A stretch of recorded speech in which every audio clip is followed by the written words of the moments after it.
بسم اللہ الرحمن الرحیم۔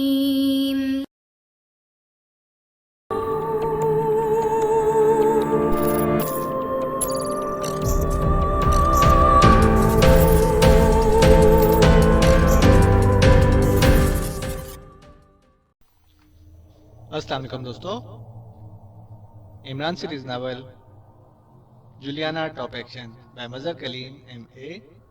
اگر آپ نے ابھی تک ہمارے چینل جاسوسی دنیا کو سبسکرائب نہیں کیا تو سبسکرائب کریں اور بیل آئیکن پر کلک کیجیے۔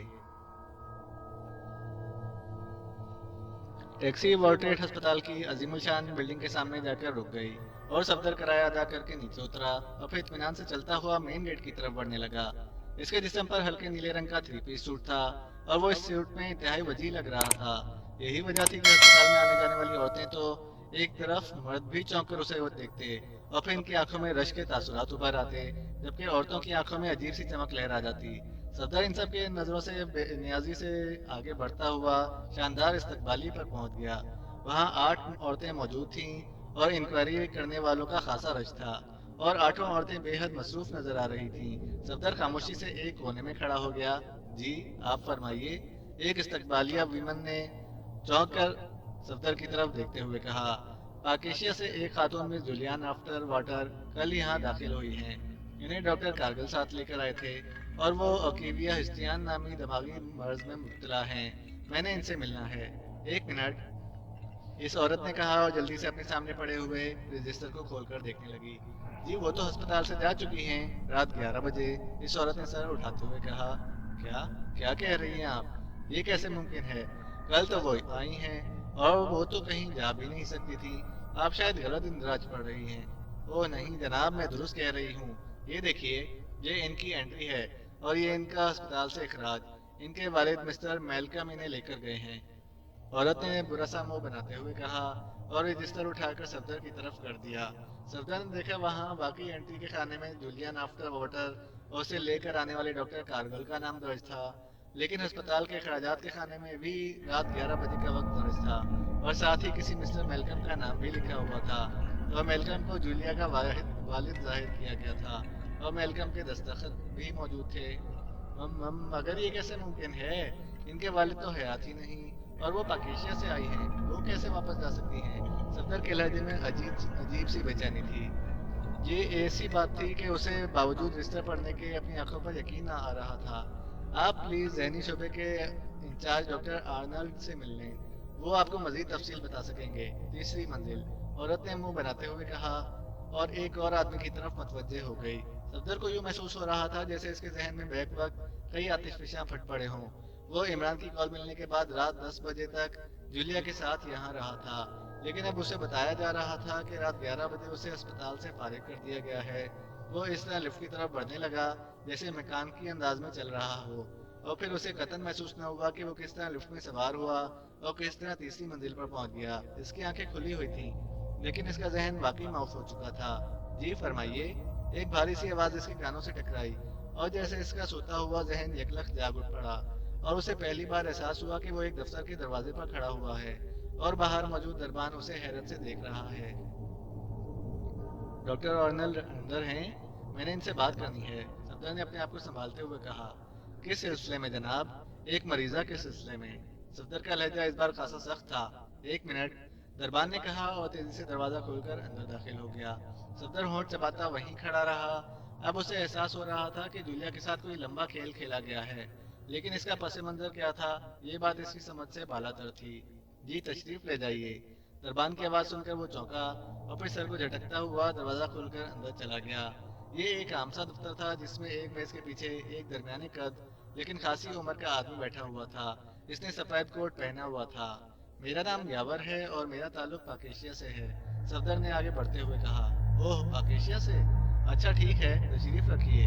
آپ یقیناً اس مریضہ سے ملنے آئے ہوں گے جن کا نام شاید جولیا نافٹر واٹر تھا، ڈاکٹر آرنلڈ نے مسکراتے ہوئے کہا۔ جی ہاں، آپ کو شاید استقبالیہ پر بتایا نہیں گیا کہ رات 11 بجے وہ ہسپتال سے جا چکی ہیں۔ ان کے والد انہیں لے کر گئے ہیں، ڈاکٹر آرنلڈ نے سر ہلاتے ہوئے کہا۔ کہاں لے گئے ہیں؟ صفدر کا لہجہ خود بخود تلخ ہوتا گیا۔ اب یہ تو مجھے معلوم نہیں، رات 10:30 بجے کے قریب وہ تشریف لائے تھے مس جولیانا اس وقت ہوش میں تھی۔ انہوں نے بھی تصدیق کر دی کہ یہ ان کے والد ہیں اور انہوں نے کہا کہ وہ اپنی بیٹی کا علاج یہاں نہیں کرانا چاہتے اور انہیں ایکینیا لے جائیں گے۔ مس جولیانا نے بھی اس کی تائید کر دی، اس لیے ہم نے انہیں فارغ کر دیا اور وہ چلے گئے۔ ڈاکٹر آرنلڈ نے بڑے سرسری سے لہجے میں جواب دیتے ہوئے کہا، ٹھیک ہے، آئی ایم سوری۔ صفدر نے ایک جھٹکے سے اٹھتے ہوئے کہا اور پھر تیزی سے واپس دروازے کی طرف بڑھ گیا۔ اس نے دروازہ کھولا اور دوسرے لمحے باہر موجود دربان چیختا ہوا اچھل کر اندر آ گرا۔ کیا مطلب؟ ڈاکٹر آرنلڈ بوکھلائے ہوئے انداز میں اچھل کر کھڑا ہو گیا، لیکن اس دوران صفدر دروازے کے اندر سے چٹکنی لگا چکا تھا اور اب اس کے ہاتھ میں سائلنسر لگا ریوالور بھی نظر آ رہا تھا۔ دربان نے نیچے گرتے ہی اچھل کر صفدر پر حملہ کرنا چاہا، لیکن دوسری طرف دوسرے ہی لمحے ٹھک کی آواز کے ساتھ ہی دربان واپس نیچے گرا۔ اس کی کھوپڑی کے ٹکڑے اڑ کر دور دور تک پھیل چکے تھے۔ گولی ٹھیک اس کی پیشانی پر لگی تھی۔ کون ہو تم؟ ڈاکٹر آرنلڈ کا چہرہ ہلدی کی طرح زرد پڑ گیا، اس کا جسم بری طرح کانپ رہا تھا۔ تمہارا حشر اس سے بھی عبرتناک ہو سکتا ہے ڈاکٹر، سیدھی طرح بتاؤ وہ مریضہ کہاں ہے؟ صفدر نے گھبراتے ہوئے کہا، وہ چلی گئی ہے، میں سچ کہہ رہا ہوں کہ ڈاکٹر آرنلڈ نے تیز تیز لہجے میں کہنا شروع کیا، لیکن دوسرے لمحے وہ چیخ مار کر اچھلا اور کرسی کے سائڈ پر گر گیا۔ سائلنسر لگے ریوالور سے نکلی ہوئی گولی اس کے کان کی لوک کاٹتی ہوئی پیچھے دیوار سے ٹکرا کر نیچے گر گئی تھی۔ اب اگر جھوٹ بولا تو دوسری گولی کھوپڑی میں پڑے گی، صحیح بات بتاؤ۔ صفدر کی گھبراہٹ اور زیادہ بڑھ گئی۔ بتاتا ہوں، مجھے مت مارو، کاش تم کچھ دیر اور نہ آتے تو میری ڈیوٹی ختم ہو جاتی، ڈاکٹر آرنلڈ نے کانپتے ہوئے لہجے میں کہا۔ موت کے خوف نے اس کا چہرہ بری طرح بگاڑ دیا تھا۔ بتاؤ، میرے پاس زیادہ وقت نہیں ہے۔ صفدر کی گھبراہٹ اس بار بہت بڑی ہوئی تھی۔ لارڈ بومن نے اسے اپنے ہیڈ کوارٹر بلوا لیا ہے، ڈاکٹر کارمن کو بھی ساتھ لے جایا گیا ہے۔ یہ ہسپتال لارڈ بومن کی ملکیت ہے، اس کا ہیڈ کوارٹر بولیویا میں ہے، لیکن کہاں ہے یہ مجھے نہیں معلوم۔ انہیں مارٹن لے گیا ہے، وہ لارڈ بومن کا نمبر 2 ہے۔ یہ میلکم والی ساری کارروائی اسی نے کی ہے، کیوں کی ہے اس کا مجھے بالکل علم نہیں، میں تو صرف ڈاکٹر ہوں، یہاں ملازم ہوں۔ یقین کرو میں درست کہہ رہا ہوں، جو کچھ مجھے معلوم تھا میں نے تمہیں بتا دیا ہے، ڈاکٹر آرنلڈ نے بری طرح سے کانپتے ہوئے لہجے میں کہا۔ مارٹن کا حلیہ بتاؤ، صفدر نے ہونٹ چباتے ہوئے کہا، اور ڈاکٹر آرنلڈ کسی ٹیپ ریکارڈر کی طرح بجنے لگا۔ اس نے ایک ہی سانس میں مارٹن کا حلیہ بتا دیا، اس کی رہائش گاہ یا اڈا، کچھ نہ کچھ ضرور بتاؤ اگر تم اپنی زندگی بچانا چاہتے ہو تو۔ صفدر نے انتہائی تیز لہجے میں کہا، مجھے معلوم نہیں، صرف اتنا بتا سکتا ہوں کہ اس کا تعلق گولڈن کلب سے ضرور ہے، کیونکہ وہ رات کو لازماً گولڈن کلب میں جاتا ہے۔ کنٹری روڈ پر ہے یہ گولڈن کلب، اس سے زیادہ مجھے کچھ معلوم نہیں، یقین کرو کچھ معلوم نہیں، ڈاکٹر آرنلڈ نے کانپتے ہوئے لہجے میں کہا، اور صفدر اس کے لہجے سے ہی سمجھ گیا کہ واقعی اس سے زیادہ اسے کچھ معلوم نہیں ہے۔ اس نے ٹریگر دبا دیا اور اس بار گولی ٹھیک ڈاکٹر آرنلڈ کی پیشانی پر پڑی اور وہ منہ سے آواز نکالے بغیر وہیں کرسی پر ہی ڈھیر ہو گیا۔ صفدر نے ریوالور واپس جیب میں ڈالا اور تیزی سے دروازے کی طرف بڑھ گیا۔ چند لمحوں بعد وہ اطمینان سے چلتا ہوا اسپتال سے باہر نکل آیا اور تیزی سے آگے بڑھتا چلا گیا۔ وہ ہسپتال کے سامنے سے ٹیکسی نہ لینا چاہتا تھا، اس لیے وہ آگے تک گیا۔ ویسے ابھی تک اس کی ذہنی کیفیت پوری طرح درست نہ ہوئی تھی۔ لارڈ بومن کون ہے؟ اس نے کیوں اس پراسرار انداز میں جولیا کو ہسپتال سے اٹھوا لیا تھا؟ اور پھر ڈاکٹر آرنلڈ نے اس کے ہیڈ کوارٹر کا ذکر کیا تھا۔ اس لفظ سے تو یہی محسوس ہوتا تھا کہ لارڈ بومن کوئی مجرم ہے۔ بہرحال اب وہ فوری طور پر اس مارٹن کو تلاش کرنا چاہتا تھا۔ چلتے چلتے اچانک اس کی نظریں انٹرنیشنل پبلک فون بوتھ پر پڑ گئیں تو وہ ٹھٹک کر رک گیا۔